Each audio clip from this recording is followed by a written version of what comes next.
Russian man like inside the dark, call me Bill Snatcher.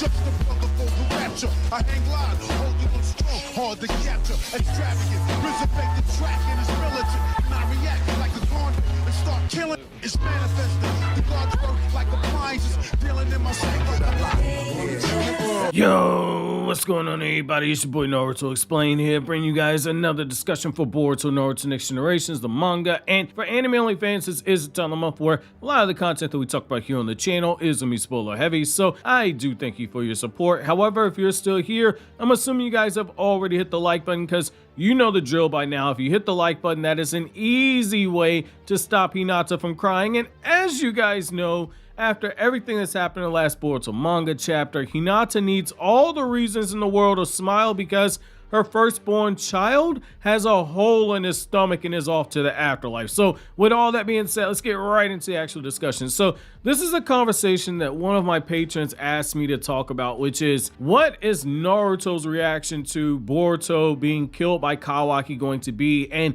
is this Masashi Kishimoto setting the stage and planting the seeds for the inevitable Naruto versus Kawaki battle? And I have to say, I do think that at least for this last one, Naruto versus Kawaki, I do think that this is a situation where we're gonna have seeds planted. I don't think you're gonna see Naruto just pop up to Kawaki with a Rasengan, put a Rasengan to his face and say, Rasengan, respect me. I don't think that that's what you're going to see. If you're expecting that in the next chapter, I think that that's a little bit of a reach. However, I do think that this is the moment where we're starting to see a segue into that inevitable split that happens between Kawaki and Naruto and just the Uzumaki family as a whole. Because what we're seeing right here is that Kawaki is obsessed. There isn't a line that he's not willing to cross when it comes to Naruto's safety, and he's even as far as willing to do something like kill Boruto. Granted, it was more so because Boruto was willing to give his life in order to stop Momoshiki from taking over, but make no mistake, Kawaki,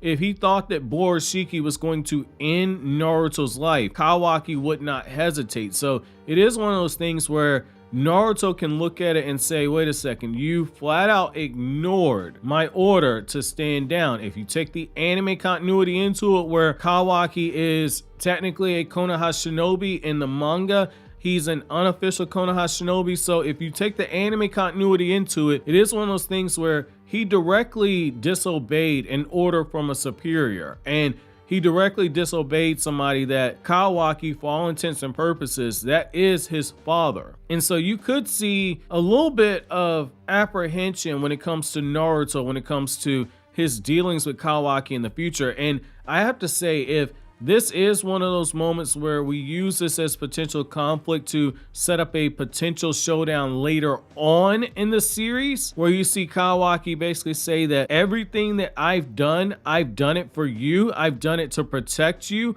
Why can't you see this? It could be one of those things where we're seeing this obsession that Kawaki has with Naruto because he isn't able to fully process and understand what it means to have somebody that just loves him and wants the best interests and best options for him to be put on the table. If we are in that situation where he misidentifies that love and he's able to go into that madness and that obsession in the way that Amato said that he thought that Kawaki was in, like I've said before, if you have people like that, there is the possibility that they take that affection that they're getting because they're not able to handle it. It makes them do insane things. And so when you look at Kawaki, if he sees that Naruto is upset with him because he's not just here, but in other instances in the future, tried to act in a way that he believed that he was doing the best thing for Naruto, and you have another instance like what you had in this last chapter where Naruto calls Kawaki a demon, which that says a lot that he's willing to even compare Kawaki to a demon, because Naruto is a former Jinchuriki who was once hated by the people of the village. So for him to use that language is absolutely huge, and that is a very clear sign that there's going to be future conflict between these two that's likely going to be explored in the future. It's going to get to a point to where that can push Kawaki off, and that can make Kawaki go to an extreme and basically make him think that he's doing the best thing for Naruto, even if Naruto can't see it for himself. So I do think that this is good in terms of potential conflict setup. Now, the other aspect of it too is having the death of a child, in particular the death of that firstborn child. It gives the writer an opportunity to really show us a different side of Naruto and get the opportunity to see how Naruto reacts in the immediate aftermath of what happens with Kawaki, because you have to look at it from this perspective here. Naruto's had one hell of a nightmare take place. So he's had all these people tell him, you've got to kill your son because Momoshiki's going to take over. There's nothing you can do to save him. These pills are only going to temporarily stop the Otsutsukification, but at some point you are going to have to snuff out your own kid. And then you have your adopted child who you brought into the house, and that child, because of the karma resonance, basically sped up Boruto's karma seal in the progression. That child then turns around after you've vouched for him, after you've called him your own son, and they've turned around and killed your firstborn. I think that that gives you a great opportunity in terms of conflict to just see how Naruto reacts and processes all that, because we know that Naruto right now, he's had, number one, a mental nerf, but also Naruto's been in a situation where he hasn't been able to fully wrap his head around the fact that he's got to do something about his son. He said that he's willing to call forward incredible strength in order to protect this child, but this isn't something that he can just take a Rasengan to and end the problem. So I do think that this could give us a great opportunity. Now, I do want to say this. There are people who want me to, in particular, talk about, well, what if Naruto just attacks Kawaki? Even though I don't think that that's likely, I don't think that you're going to see Naruto versus Kawaki right now. I will say that if you go the route of Naruto lashes out at Kawaki, I think that the only way that that could make sense is if we basically use that and Kawaki jumps through some mental hurdles and basically